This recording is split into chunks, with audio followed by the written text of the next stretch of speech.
come in and talk to each other. Today's subject is all about product. Manage the product or it'll manage you.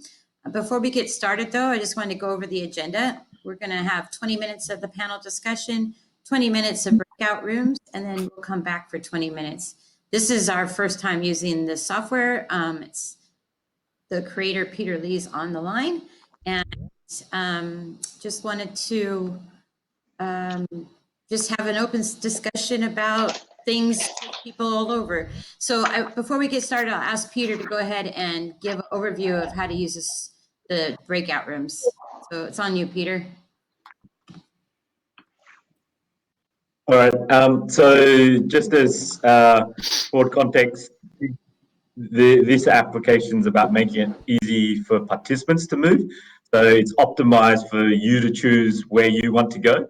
All the functionality assumes that we're responsible adults, so everyone can do everything. That means that you can actually stop timers and things. So please just be conscious that if someone's using the timer and you stop it, you might disrupt the timing. Right-hand side of the room is anything that happens inside the room. So sharing screen, being able to chat, that type of stuff happens on the right-hand side of the room. On the left-hand side of the room is everything that occurs on the room level. So you can click on any of the rooms that that Terry's already made, and you can jump between the rooms just through confirming. But you can also use the buttons down the bottom. So there's a little hand, which is probably the thing that we would use, I'm guessing, the most. That just kind of puts a little hand on the room. So you can kind of see I just put a hand on the room. That's the kind of way that room controls occur. And yeah, so the timer at the top, which is currently on minus 17 hours, when we start that, that'll just be able to help us keep time, and you'll get a prompt when that time runs out. So I think, Terry, you were saying we'll put a 20-minute. Yep.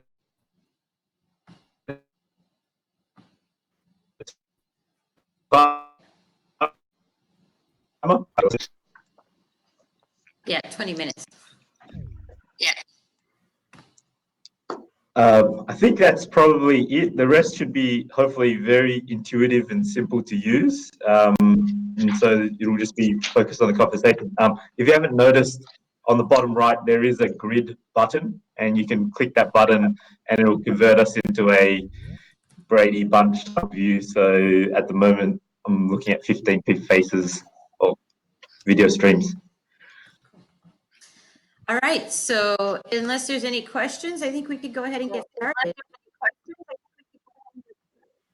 Yep, good. All right, so product management. A couple of things. I am a product manager of my own product, and one thing I've done recently, which I'm so angry with myself about, is I was pushing for deadlines and pushing for a client that wanted to use my product and totally ignored quality. And what I ended up with was a product that I could not use with my client because it was not working properly and had a bunch of bugs in it. And so I was really angry with myself because I'm an Agile coach and I constantly preach on quality, quality, quality. And I did very much the same thing that all my clients do that I tell them not to do. So that's live and learn. And it was my own money, which made me crazy. So that's one thing. The other thing that I kind of wanted to throw out there that we could talk about was just seeing a lot of different ideas about what a product manager is. Don't know what the panel's thoughts are on that, but basically I see product managers being project managers, owning teams, quote unquote. And then I see product managers kind of just putting their hands up and go, I don't know. So what's your guys' experience on that?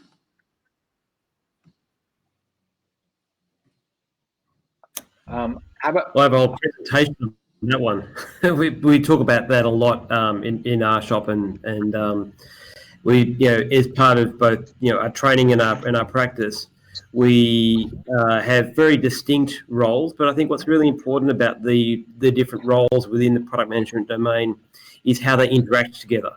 So it's not about building sort of siloed roles that have discrete, completely separate responsibilities, but actually looking at them as elements of a team that have to work together. I I hear rather a radically different set of issues here. So for me, product management is mostly not what I would call the transactional or team level work of specs and stories and acceptance and quality. All of that is subservient to, are we building the right thing? Does it really add value? Have we done our market homework? If it's supposed to make money, can we make money? And most importantly, have we unpacked what users say they want? Because they're almost always wrong in the way they describe solutions to us.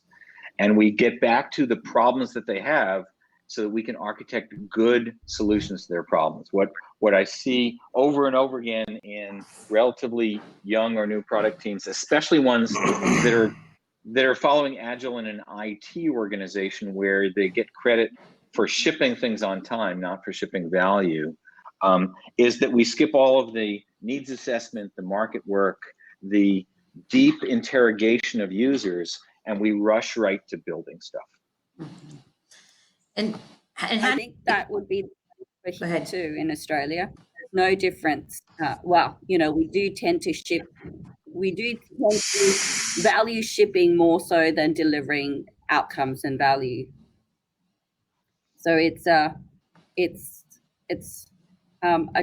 don't know. It's commonly seen across many different companies in Australia. Maybe we haven't grown up as much just yet. What companies? I mean, that's just disconnect between your marketing development and your product development. No, I might disagree. So if you have marketing and product development, it means you don't have product management. So there's a role, there's a job, which must integrate both the marketing aspects and the technical aspects. When we assign those in two different people in two different organizations, in my view, we get bad results much of the time. Oh no, I agree with that. I agree with that here. Good. I was having having a conversation with somebody the other day, and I wear kind of more of a business development and a bunch of other hats, and I do the marketing and also chip in on product concepting. And from the perspective of what I see is, unless somebody is interrogating what customers are likely to be utilizing and what's going to be of value to them, and creating a value proposition in the product development around that, what you're ultimately doing is speaking to yourself. You're going, hey, this looks really good for me, I should do that. And until you do some form of interrogation of your customers, what you're going to have is a disconnect. What you're not going to have is understanding of what their potential use cases will be and how you can communicate that to other customers and how you can develop around that. An example being, you might go, hey, we can create some great efficiencies here in the system, and your customers are hating your UX. And so you've created something which is very efficient, but they hate it, and so they're not going to get adoption, and you have a value proposition to them. Unless there is some coordination between the efforts that have been made to communicate with and engage with customers, and that's a marketing thing, and that's feeding into product development, you're going to have this disconnect.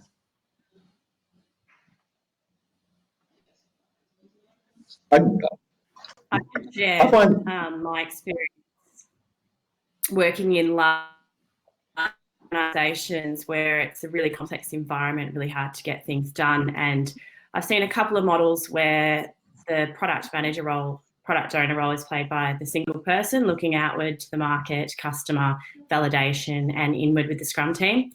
But also probably more likely and more prevalent is the product owner role being in the Scrum team and working really closely with another person who actually plays that product management role, product manager role. And that's because of the complexity of the number of squads working to deliver on that product through various channels. And the way that that's worked well is really clear, crisp areas of responsibility and really good collaboration and a cadence around how we bring the two together and work together well. I mean, isn't that the, I don't have a lot of experience with Agile. I understand the concept. But it's the point of stand-ups about getting everybody together and talking. Yeah, correct. So that's part of the cadence where you pull the right people together.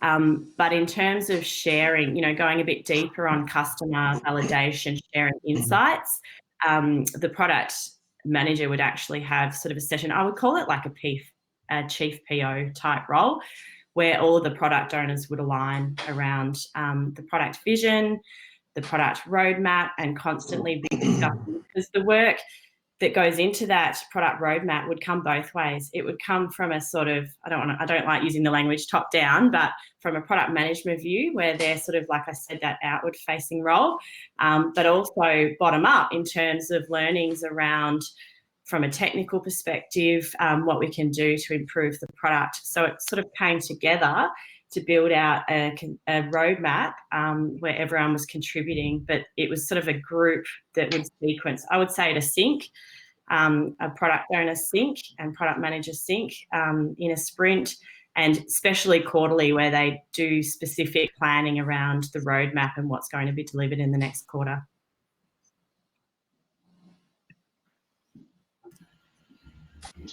I think that one of the challenges that I've seen is that there's no kind of clearly defined structure of the different roles or activities within product management. There's lots of talk about product owners, and there's a product manager, which is kind of this generic sweeping term. Sometimes you have people talking about a product marketer. And to be honest, I don't think it really matters what labels we use, but I think the areas of responsibility need to be clarified, and then look at how to scale them. I guess I speak to this because we have a model that we use to leverage that thinking. And I think, as Elias, you mentioned, it starts with an idea. It starts with validating whether that idea, and Rich mentioned this as well, whether that idea has any legs in the marketplace before you start looking at whether there's a solution for it. It sort of transitions into, does this make any sense for the business if we go into it? And then it starts to go to a deeper level, which is, does this, as Katie mentioned, then how do we sort of take that from that top-down view to how do we actually start to do this? What are the implementation aspects of it before we get down to almost the product owner delivery team to actually make it a thing, and then ship it in the opposite direction to then get it ready to take to market and communicate the value proposition of it. These are activities that have to happen for any product to be successful. And whether it's one person doing it in a small team and kind of changing hats and roles as it sort of transitions through that process, or whether there are discrete people doing each role, to me depends on scale, availability of time and resource to get them done. Is there a clap button around here somewhere? Yeah. Yay. One thing though, I've done some research and worked closely with some organizations that weren't technology, so just lean shops, manufacturing. And one thing I noticed, their product managers had three basic skills, three core skills: engineering skills, they had vendor management, and they had marketing skills. So I'm just wondering, for me, one of the things that we try to teach product managers is part of your job is to understand technology. Part of your job is to understand what good design looks like. Part of your job is to understand. I don't think we try not to take that off of them. I don't think they need to be technical per se, but they do need to be able to know what good looks like, and they need to understand the complexities of some of the things that I think that they're asking for, just to be aware. It seems like that's a little bit missing in most of the places I work. I feel like product managers just gonna go, here's my vision, run with it, and just don't talk to me until it's done. I don't think that's a way to. Yeah. Go. Go, Rich. I would say that sounds more like what, say, a marketing team might do, is that they come up with like a grand scheme of how they're going to roll something out, but they don't understand their customer. You're setting yourself up to fail pretty badly with something like that. Yeah. Right. I think and I'd add there. Sorry, go ahead, Nick. I was just going to say, that this can happen when those roles are siloed as opposed to having overlapping areas of responsibility. But when you have a marketing team or a market research or a product marketing function which is disconnected from other parts of the business, then you have that kind of throw it over the wall mentality, which is kind of the worst of the 90s and none of the benefits of Agile thinking.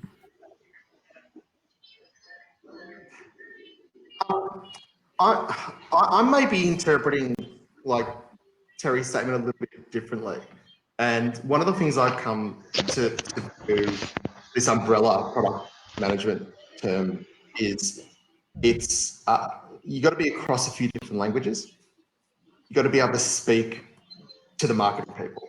You got to be able to speak to the product development people and understand a little bit of the platform and technology they're using, because that's informing ultimately the sort of feature sets that you're discussing that are going to bring value to your product. You need to be able to talk to the business side of things and say, well, here's the compelling argument. Here's how we might be able to commercial. Here's particularly commercial. Can somebody work out that viable? You know, you need to be able to speak those languages, not do it necessarily, but just have those conversations in a meaningful way. I come out of real estate, spent 15 years in real estate, did everything from the bottom to the top, selecting sites, developing sites, concepting sites, and the ability to be able to speak to your engineer and figure out what slab type was going to be viable was the same skill set that was needed when you were speaking to your marketing people and deciding what the differentiating features of the development were that you were going to be communicating to the market. Doesn't mean you were doing it, but you needed to. And one of the things that I find in general in business is lots of people are very siloed. The finance people can talk finance, and the engineering people can talk engineering, but they can't necessarily speak to each other in meaningful ways. And I'm noticing, I joined a Product Anonymous, which is a Melbourne product management Slack group, and one of the first things I said in there was, I feel like I'm wearing a lot of hats here. He goes, yeah, like we all are. That's kind of what we do. And I'm just noticing this trend that to do this effectively, you need to be able to have those cross-channel, like cross-skill communication abilities. You need to be able to understand what everyone's saying. And I've done all this without caffeine, so there you go. And that's exactly what I'm talking about is, you know, I feel like that there should be lo-fi wireframes, lo-fi whatever, just to try to understand things. And I think that, yeah, that being a product manager, you have so much responsibility to understand so many different languages and your customer, right? I actually think there's probably a case for areas of specialisation. Like you often see advertisements for technical product roles, and they're more about people that are very focused on the data side of things, or they're quite focused on the technology side. And given where a lot of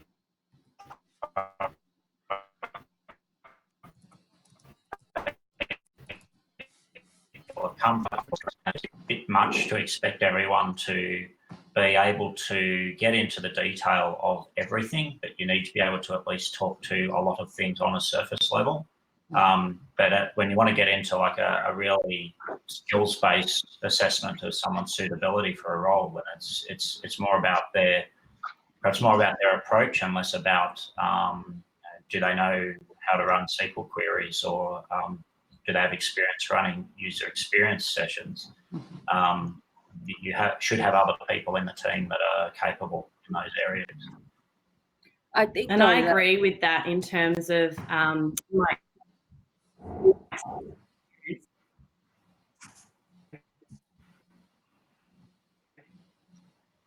very managers with funds, people who have really great, strong soft skills. So people who can ask the right questions and who can challenge respectfully. And to your point, they don't necessarily need to know nor are expected to know the real technical detail. There will be people in the team, and the team should be working together to actually share and contribute. People should be empowered to contribute. The product owner, PM, doesn't know everything. So it's really those soft skills where people will excel and do a really great job. Collaboration, bringing people together, ability to make really fast decisions, kid around with some, probably most times, imperfect data. So in my mind, it's people who have those really strong soft skills that really excel in these roles.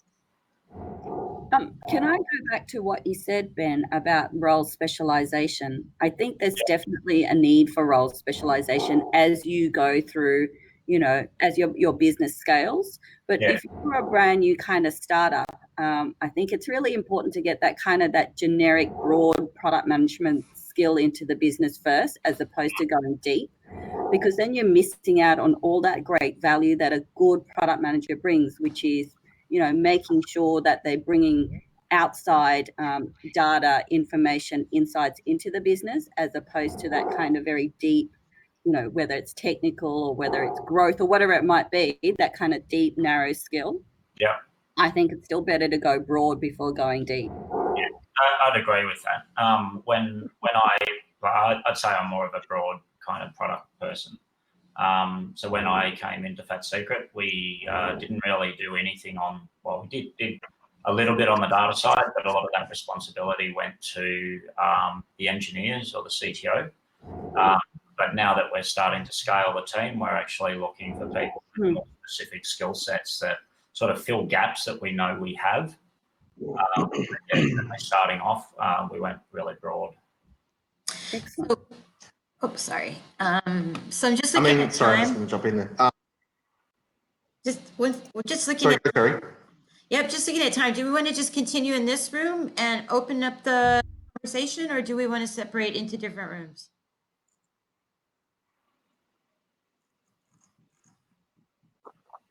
I'm happy with either. I'm happy to stay. Okay, there's not that many of us. I think we can manage it. So It's like this is where the party's at. So. What I was going to say to Ben was that same journey is something that we're seeing here. And I think a part of it is, when you spoke about knowing what the skills you didn't have were, knowing what the specializations you have were and that you needed, that has been the challenge. Making that journey has been challenging. As a bit of background, the company I work for is a language services company, so we do translation and interpreting. And they've been doing it for 30 years, but they never really developed products. They just were a service delivery, and so making that really efficient is what they did. And then they had an idea for a product, and that has gone from a single sort of service delivery, this is do, to, oh, hey, we can build a platform out of this and actually deliver a whole bunch of different deliverables of that.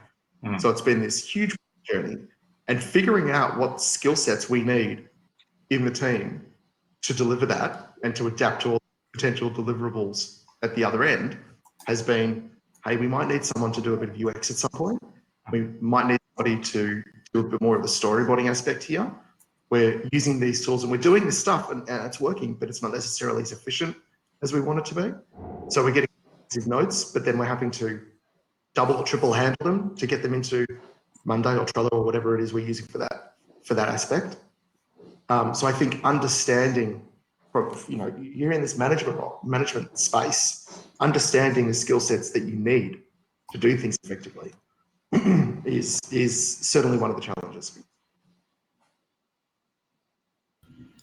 If I can build on that, Elias, I think when we talk about the skill sets that product managers need to have, I think one of the key ones, if you have to, prioritize them. If you think you want to be a great UX person, a good technology, you want to really understand how the product works, or do you want to be the person in the room who knows the most about the marketplace, the customer problem, and why the product should exist in the first place? I'd probably lean towards the latter. I think often we talk about having great technical product managers, but I think it can be a distraction that there are going to be more technical people in the room than the product manager, and there should be hopefully more technical product manager. But what I'm thinking is synthesize all of the external marketplace situations of customers, competitors, and other market forces to be able to articulate why this product should exist in the first place and why it needs to be, why there's an opportunity for the business to serve it. And that to me is kind of one of the lead kind of strategic superpowers that a product management function can bring to business? So I agree with you. The thing I think to understanding to be able to speak the language. So I'm thinking of where I work right now is financial. It's a bank, and they'll ask, a product manager might ask for something without understanding that there's 50,000 systems out there that have to be impacted by that. And in their mind, there's like very straightforward. I just need to see this thing. And they've done all the right market research, those sorts of things. The reality is they don't understand the complexity of what's under the hood. They have they're completely disconnected from the monumental task that they're expecting to happen just magically. So I think they need to understand at least what you're asking for means this, and have a good understanding of at least what the systems are and how they kind of work together. That's my thinking. And I'd agree with that completely. Yeah, I see this as an organizational issue, though, too, not just a role issue, which is to the extent that the folks building and product owning, if that's what we're calling it, don't have the right to say no to the folks in the non-technical side of the world who are asking for things that make no sense, then I think you end up building lots of things that are not useful, right? So this is a power dynamic as much as anything else.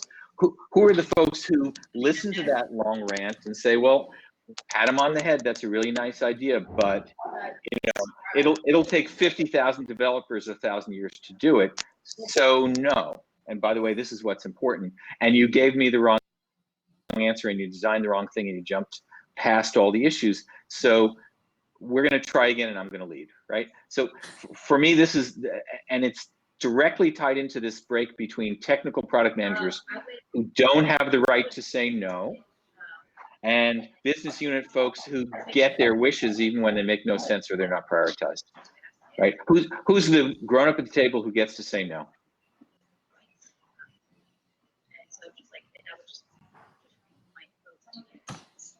That's a good point. Yes, I agree. As the trust, It's also, right?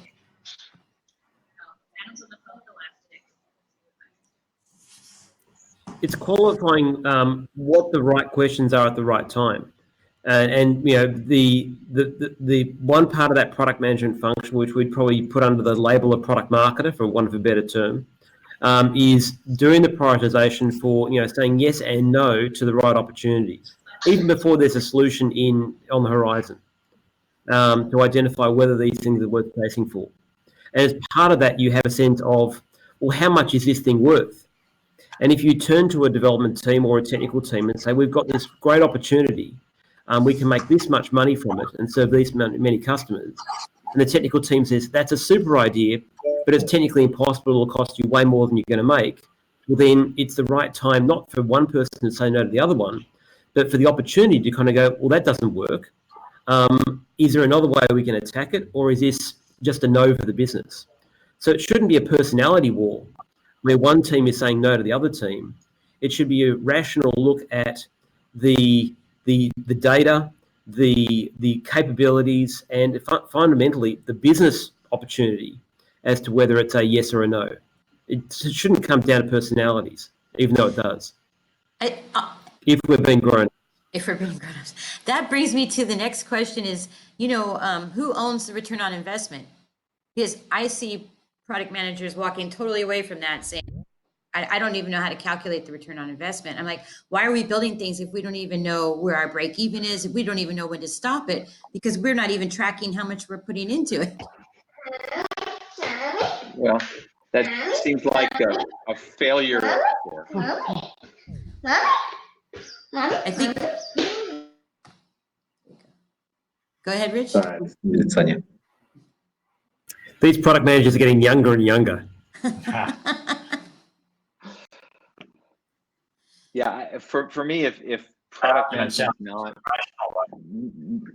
product management is not figuring out how much it's worth or being responsible for it, then pretty hard to make good decisions going forward. Yeah. One of the things that I wonder about that is with lean startup, is the focus now on such short-term, demonstrable evidence that you've built the right feature without a focus on the long term, that it's actually causing that shift to chase the short-term benefits rather than going, this is actually the dollar that's going to tip out and it's going to take time getting it. That type of thing might be a challenge. We had an example of that perhaps a year or two ago, where we implemented something in like the food journals that people use for logging their food. It was supposed to be a shortcut to like one of our super features. And when we rolled it out, there was like a lot of engagement with it.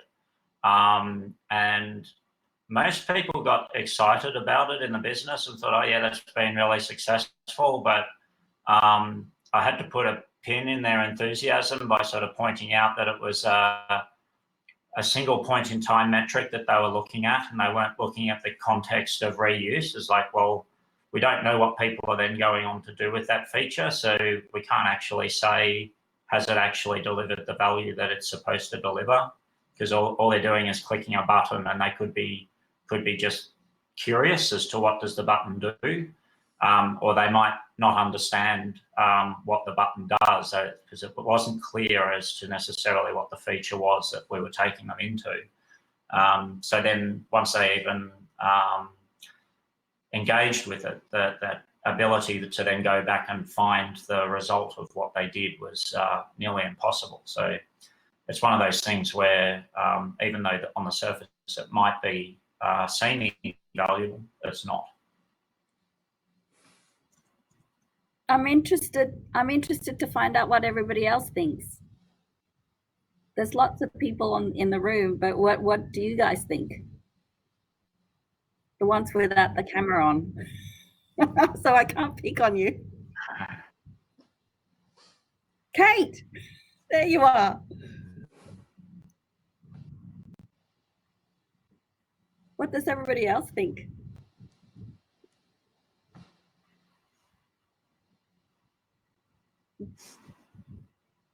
No comments? Challenges, perhaps? I've never encountered a room of product managers that don't have opinions. We're just trying to be polite.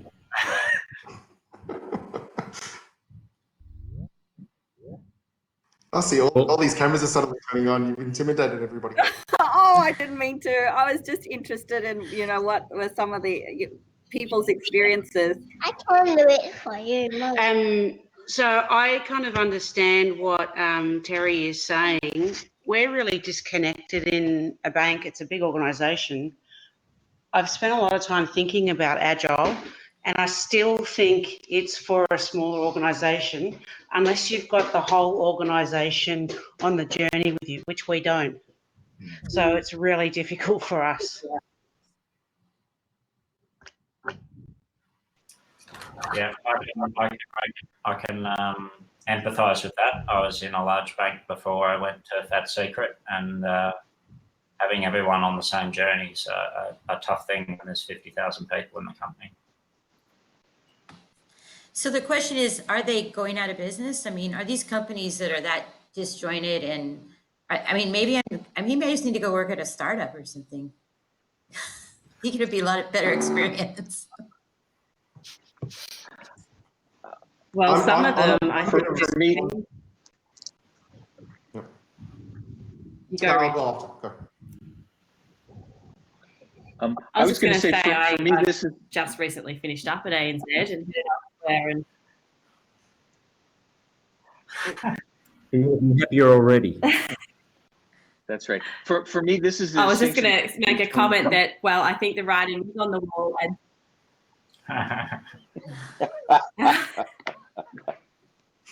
you go. Right. I was going to say this for me is a distinction between organizations that make software for a living because they're software companies. And if they ship software that doesn't work very well, they're out of business and everybody has to go home and dust off their CVs. And forgive me, banks, which limp along as best they can. And, the big banks will lose customers to each other back and forth, but they don't really live and die based on how good their systems are. or at least historically that's been true, because they make their money by setting rates and creating accounts and such. And I think it's less important on the IT side at banks and insurance companies than the urgency that we see at even big software companies where it's live or die. Yeah. Yeah. Can I interrupt you for a moment?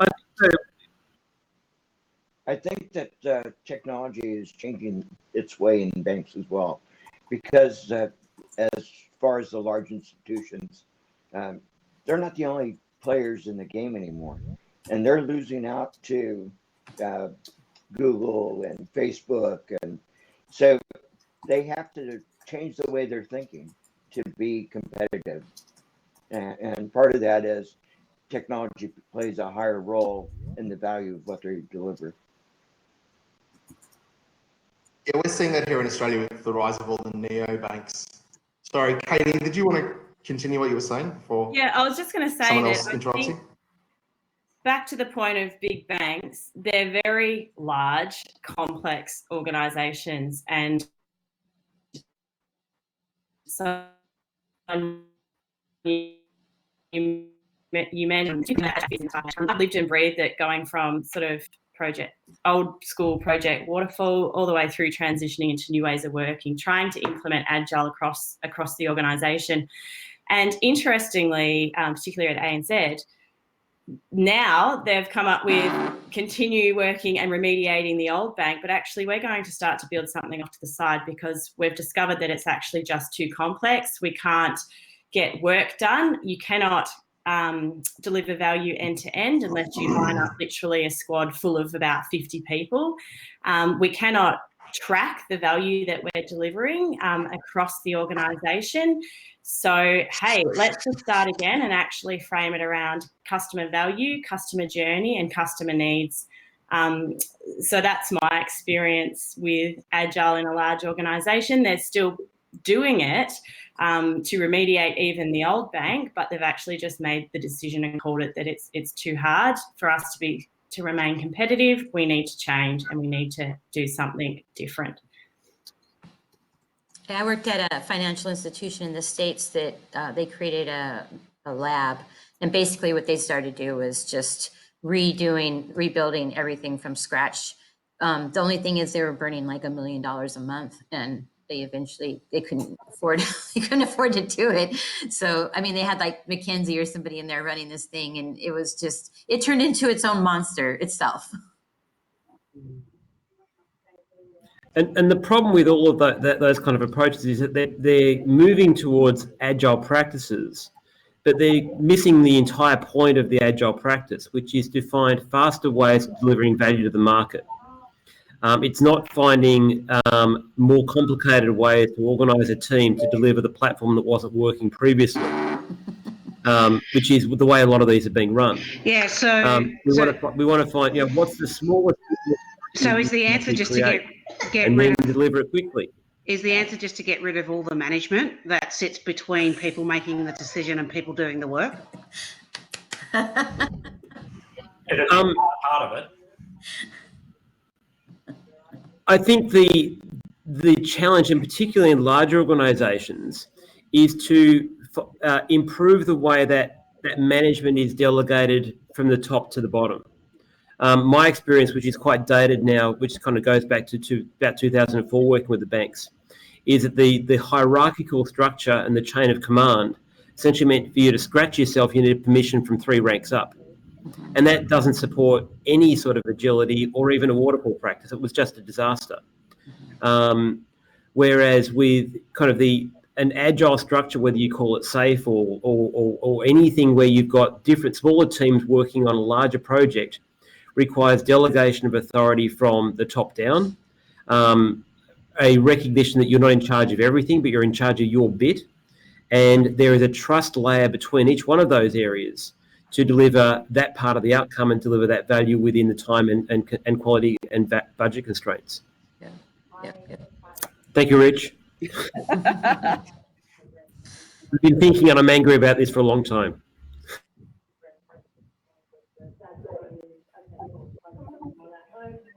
what are your thoughts then on the support structures around that in terms of, I've seen organisations shift to that model, but the support hasn't been there. And I'll give you an example, how things are funded.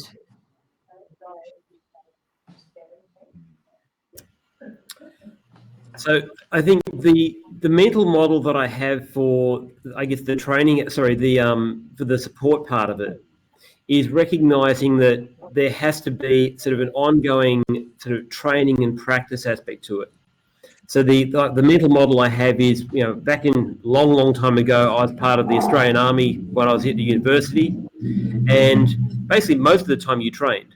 Now that doesn't really work in business, but there needs to be a much better balance to teams actually training and practicing in a safe, not an SAFE environment, but just a safe environment, where you can screw up, where you can fall, where you can drop the ball, but it doesn't harm anything.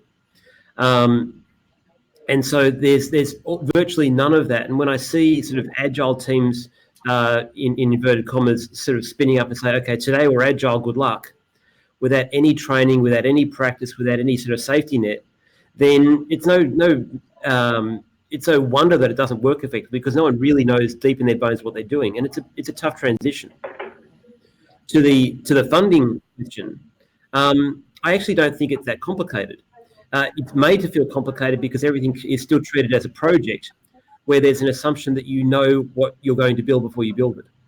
And one of the key benefits of an agile way of attacking things is you're given a gnarly problem, you're given either a time and a budget and sort of quality constraints, and then the opportunity is to try and solve it within those constraints. So if there's a fixed budget, we know what we can spend, and you can spend that in terms of either resource or the number of sprints or iterations that will cost you. But you have to deliver an outcome within that, or put your hand up early and say, we're not going to make it. I find, Nick, that's an interesting problem, right? Because there's two bits in the funding space that I think impacts this. One is there's a desire to use CapEx to control investment, but that's now a broken concept to some degree, in that, with SaaS products, you're not necessarily building a product internally that then you capitalize.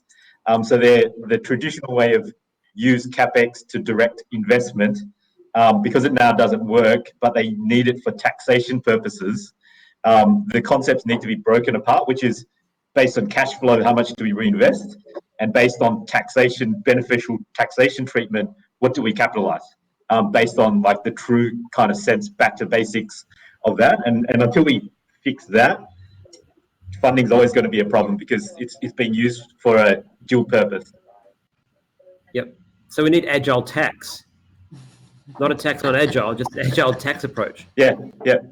So I was working at a startup, and literally for them, they're based in Australia, and it was, we want to capitalize everything possible in order to defer taxation for some degree. And it was very different, because every team had a mission of be really ruthless around your backlog, figure out what's R&D, figure out what's actually building new assets, use epics or whatever you want to treat that. And the funding of, hey, how much do we reinvest? That was just purely based on, our EBIT ratios and how much could we actually afford to reinvest. Was that a real estate company? No, it was. Go for it. I was just going to say, that sounds a lot like a real estate company I used to work for.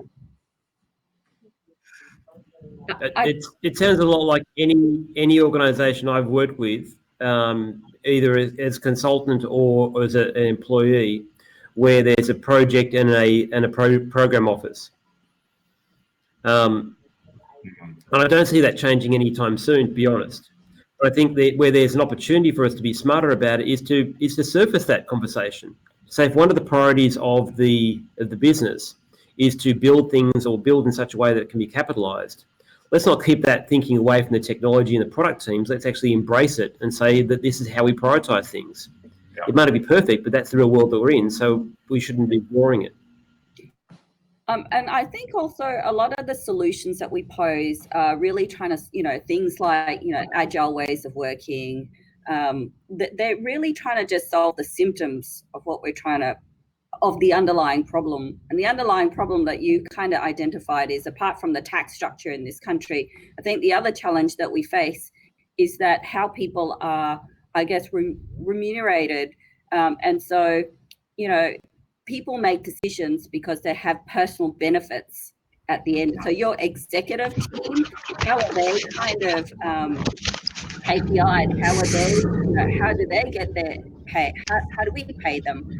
And that really has an impact right downstream of how, you know, the things that we make and the features and the functions that we put out into market, because they think that if we do certain things, they'll personally kind of get a benefit. And it's not also financial, but it's also, there's, you know, I was speaking to somebody who works for a really large TV company, and the CEO makes decisions at the product level. I mean, this is a really huge company. And the reason why he makes these decisions is because it's so personally associated to his presence in the community and in the industry. So you can see that there's kind of these deep roots that are attached to the decisions that we make at the kind of product kind of development level. It's kind of crazy. And so sometimes there's more stakeholders than just the customers. Yeah, sometimes when it feels the things that we do doesn't work, it's because we're just kind of solving the problems locally, as opposed to kind of going deep down to try and figure out what the true problems are. So don't feel bad that we can't solve it, I guess, because some of them have deep roots that we can't get to. And if we recognize that, there might be ways to kind of mitigate around that. So it really all comes down to operating systems, right? I mean, either you have a product-centric operating system or you have a project-centric operating system. You're either delivering outputs or you're delivering outcomes. I mean, everything you guys are hearing, like, that's what I'm everything you're saying, that's what I'm hearing. Yeah, and that's true, but it's very hard for people to doing, so they don't kind of let go. And the project at that project level gives them, I feel it gives them a lot more control, because, you know, they're asking, well, if I spend, you know, how much am I going to get back? How much does it cost, really, is the first question most people ask before they even consider what the true opportunity is. How much is it going to cost me is the first question most people ask. Will it impact my budget? Will it impact, you know, my bottom line? Yep. And the reason for that is because they KPI'd against some of that. One of the points that you made, Adrian, and that Terry was sort of speaking to there, is I wonder if the difference between an organization which is focused on outputs and one that's focused on outcomes speaks a lot to the barrier to entry or exit for that particular place. So when you're talking about banks, for example, they can just keep spitting shit out, because in most cases, the barrier to exit for customers is significant. So they don't necessarily need to have as much of a focus, I would think, on creating good outcomes rather than just creating a lot of potential, like output things that people can access. Whereas when you think about a software company, in some cases, the barrier to changing from A to B is not that big. The barrier for me to change from Gmail to Hotmail is not that big. The barrier for me to change from Windows to Apple OS is not that big. And so as a consequence, they need to focus on outcomes. They need to focus on what the engagements I'm having with their product are. And this speaks to me, at least, to something that Nick was saying before, that when you start building something, the first thing that you build may not be exactly what you expected. It may not be exactly what everybody asked for. And as a consequence, that's why you want to iterate. So one of the things that we look at in our conversations is, and that I've spoken to other people about this exact point, is figure out at its most basic, what is the minimum deliverable version, the minimum viable version of what you're trying to do, and do that. I was at a recent talk where the CIO for the Department of Health and Human Services in Victoria was speaking, and he was talking about a model that they've developed called Platform plus Agile. He spoke about how historically they'd be throwing $7 million and they'd build one huge thing. It would take them many, many years, and that wasn't so great. So instead, what they do now is break it up and go, well, we can do this one little thing for $400,000, but we can deliver it. And we'll deliver it. And if it does what we want and it works, maybe we'll evolve it a little bit and it will become a little bit more. And for me, at least, whether you're using Agile or any other iterative process, it's about creating a deliverable as quickly and easily as you can, figure out what works, what doesn't, so you can adapt it. One of the things in real estate, in property development, is one of the examples held up for how you shouldn't do a project is the Sydney Opera House, because it's this just-in-time development is how they refer to it as. So they started digging the ground and laying the foundations before they knew what they needed to do. So they had to rip it up and start again, because all they were focused on doing was doing something.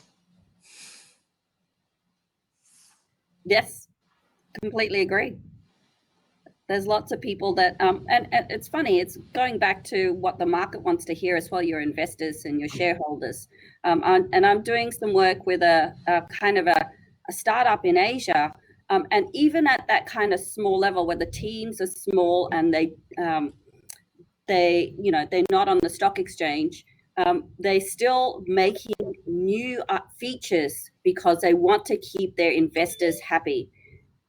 It's crazy, right? They're just putting out new things just to keep one, rather than delivering customer value, they're all delivering shareholder value. And shareholders only value new things going to market because it improves the perception of the value of the business. My title is business development. So speaking a little bit to that, I would rather have a scenario.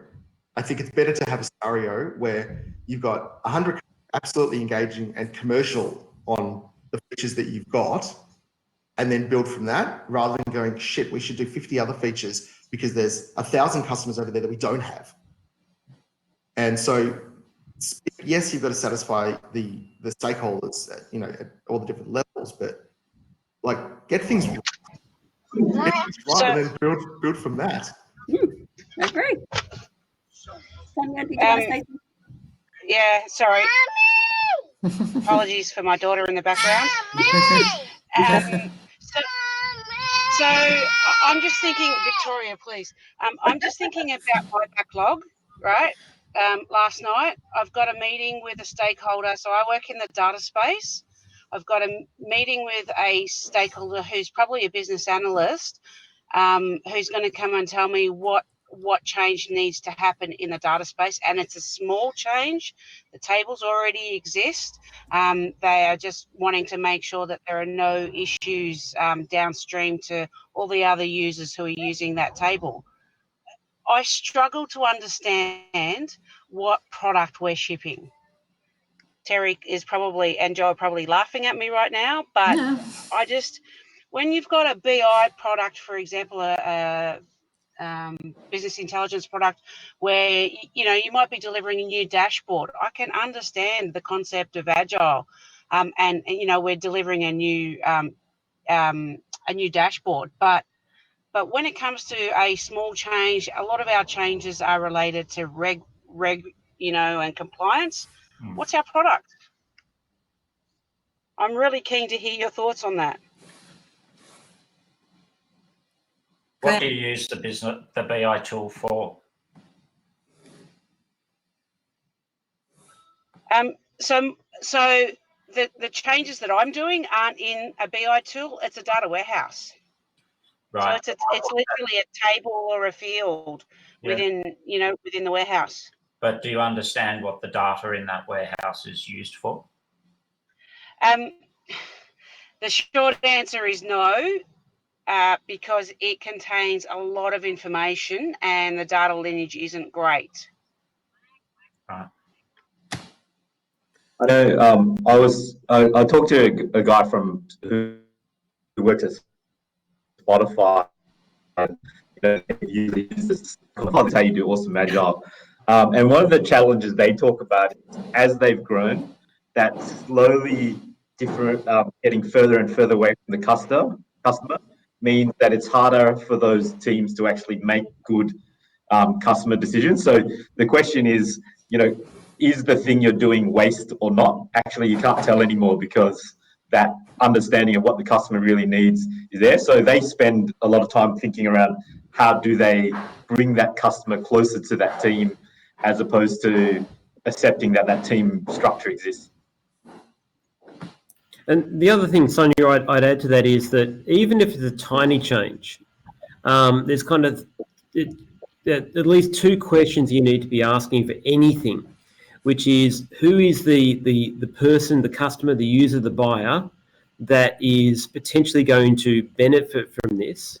And if they're going to benefit from it, it's probably because it's solving a problem somewhere. So if you can convert a feature request or a database field change or whatever thing it might be into the person who'll benefit and the problem it's solving so they get that benefit, it suddenly is recontextualized into a value proposition to a customer, whether that's internal or external. The other question to ask is, how much benefit will it create for the customer? Will it make them happier? Will it give you better service? Will it make them pay more money? And is it worth spending the time, money, and resource to actually do that? If the answer is no, well then maybe it doesn't happen anyway. Maybe it gets taken off the backlog. That's kind of how the backlog should be prioritized anyway. But I think it's whether that's done formally or informally, that's the kind of, again, series of questions we should be asking. And it's also the essence of what we mean by a user story. User story should actually have, for this user who has this problem, I want to deliver this benefit. And if that's not what's coming through as part of the user story, then we've missed the whole point of the user story activity. I have a really boring answer. I'll kind of classify that.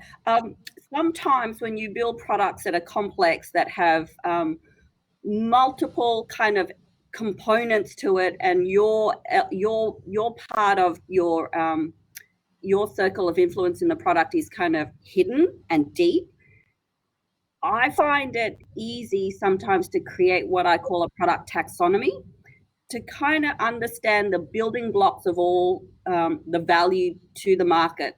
So I do some work at, platform level for financial services, and the things that they build is like, oh my God, who's it for? And, I clearly ask the questions that Nick asked, but sometimes it's very hard to find out who that end user is or the end buyer is, because your product is so deeply buried, or that feature's deep. But if you start to build the blocks above it, and then the blocks above that and above that, hopefully it would nest up to who your users and buyers are.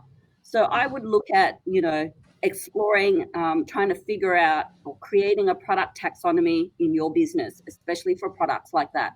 It's a pretty boring answer, but it's helpful for someone like me. It's just putting the pieces of the puzzle together to understand where your piece fits in that total picture. And you can't see it. So think about it as a complex puzzle and where your little puzzle piece fits.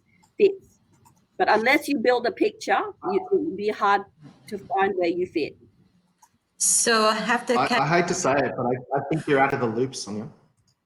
I think you're laying a foundation block somewhere for someone that wants to build a roof or a staircase, and you're just not seeing it. Yeah.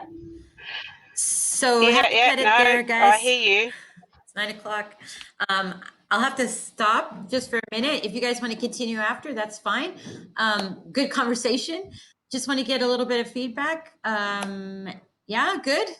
Got good feedback there. Any comments or anything you want to say that we can learn from for next time? I don't know if I'm speaking for everybody else, but I really got to have a coffee.